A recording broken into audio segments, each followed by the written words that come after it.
오늘 주시는 말씀은 로마서 2장 1절에서 16절입니다. 로마서 2장 1절에서 16절입니다.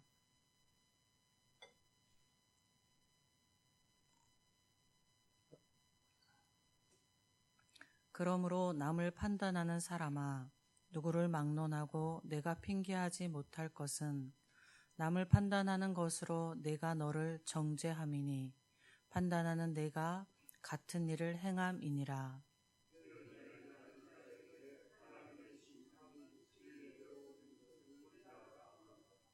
이런 일을 행하는 자를 판단하고도 같은 일을 행하는 사람아, 내가 하나님의 심판을 피할 줄로 생각하느냐?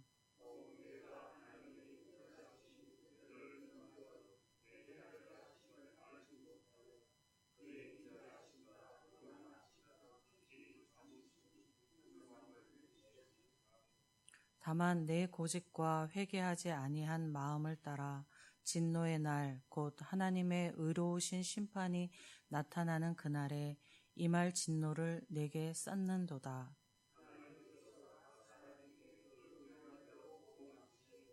참고 선을 행하여 영광과 존귀와 썩지 아니함을 구하는 자에게는 영생으로 하시고,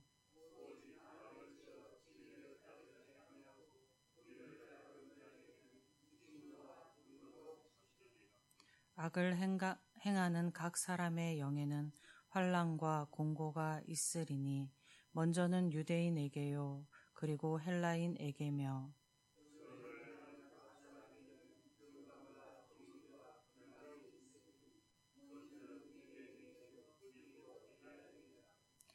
이는 하나님께서 외모로 사람을 취하지 아니하심이라.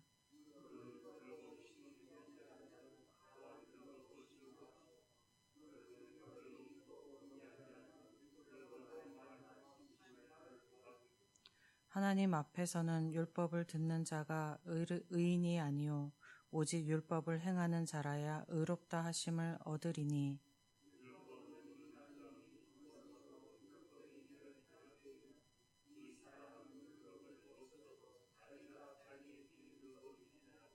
이런 이들은 그 양심이 증거가 되어 그 생각들이 서로 혹은 고발하며 혹은 변명하여 그 마음에 새긴 율법의 행위를 나타내느니라.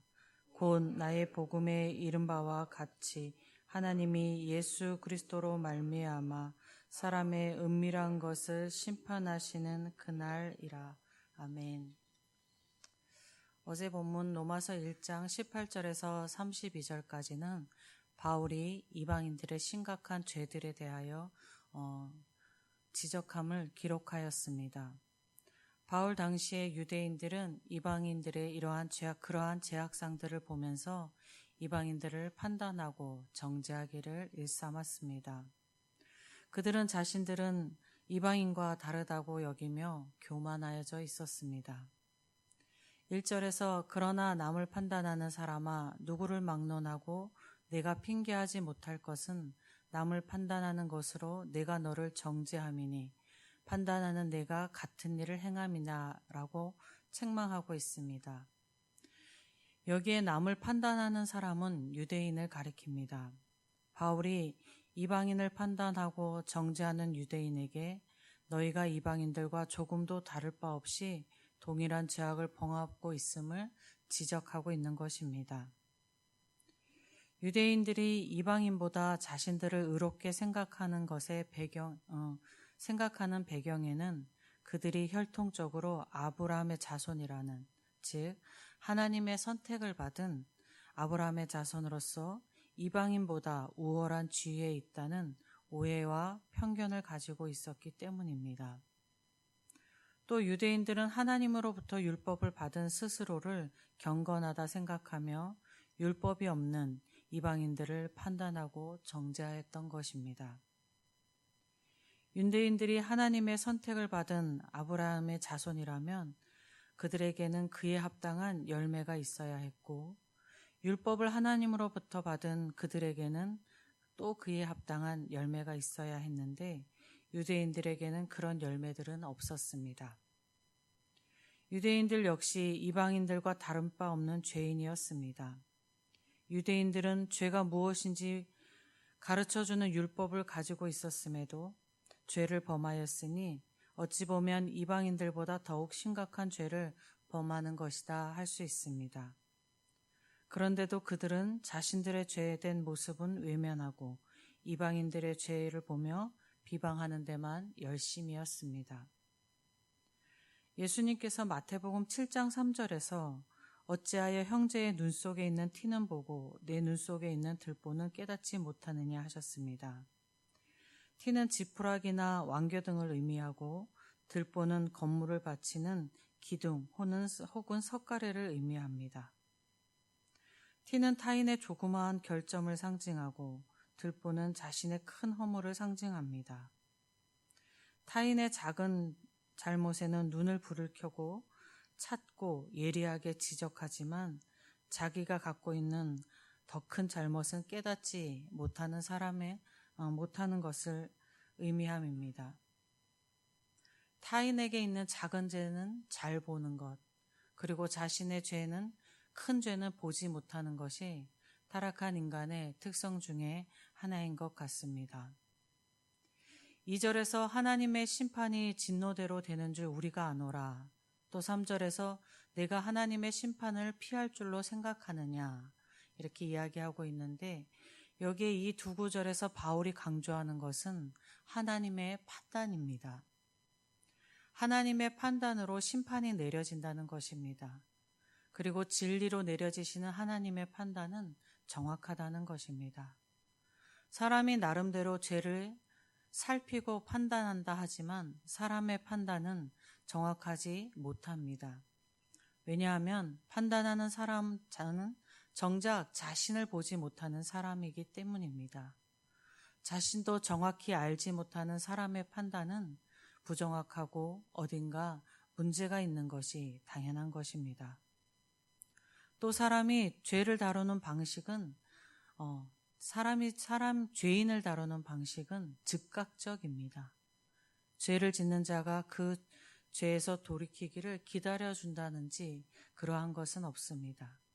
사람의 죄가 인정되면 그 사람에게는 바로 그 죄의 대가에 대한 심판이 어떠한 방법으로든 내려집니다. 처벌이기도 하고 어떤 때는 외면이기도 하고 어떤 죄의 대가가 내려지는 것입니다. 그렇다면 정확하게 판단하시는 하나님은 죄인을 어떻게 다루시는가?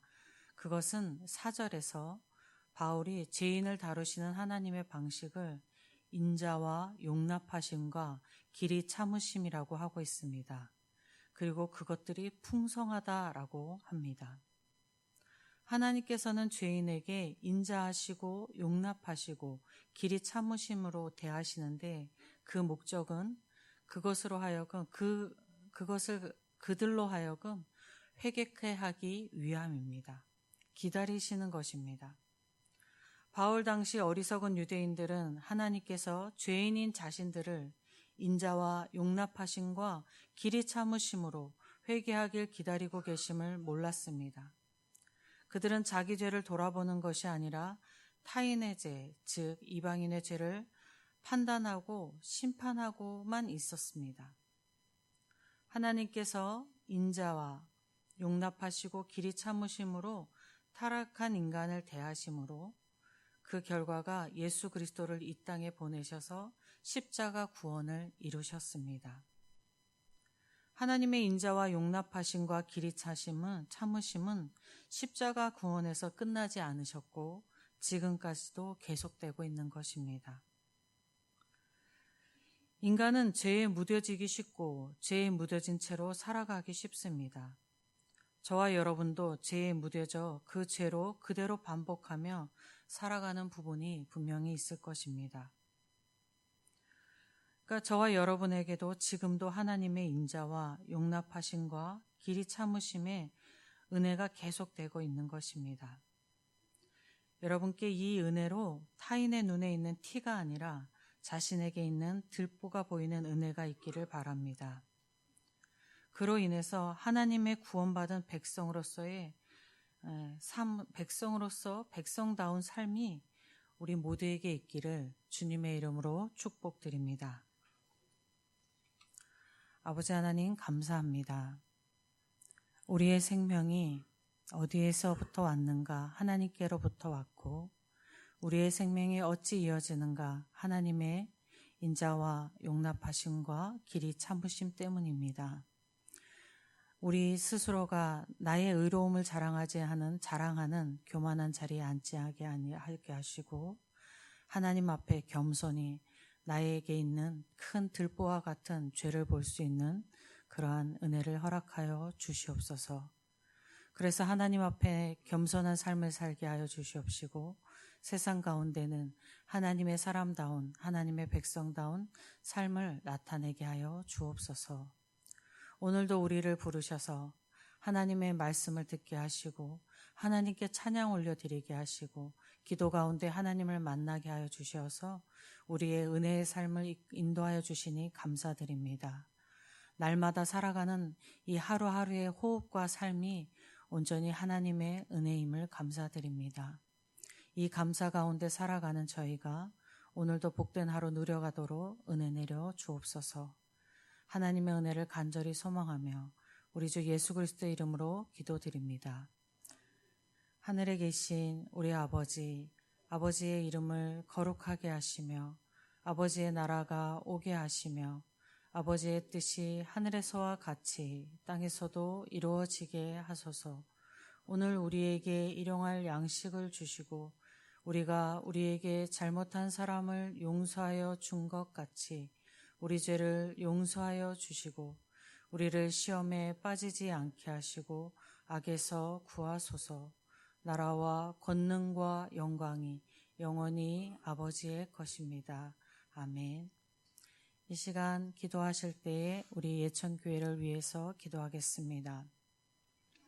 우리 예천교회가 하나님이 세우신 교회다운 교회 되기 위해 기도하시고, 교회를 위해 사역하는 모든 사역자들과 또 교회의 모든 일들을 위해서 기도하시고, 성도님들과 환우들과 또 어려움에 처한 성도님들, 또 마음의 고통 가운데 있는 성도님들을 위해서 기도하겠습니다.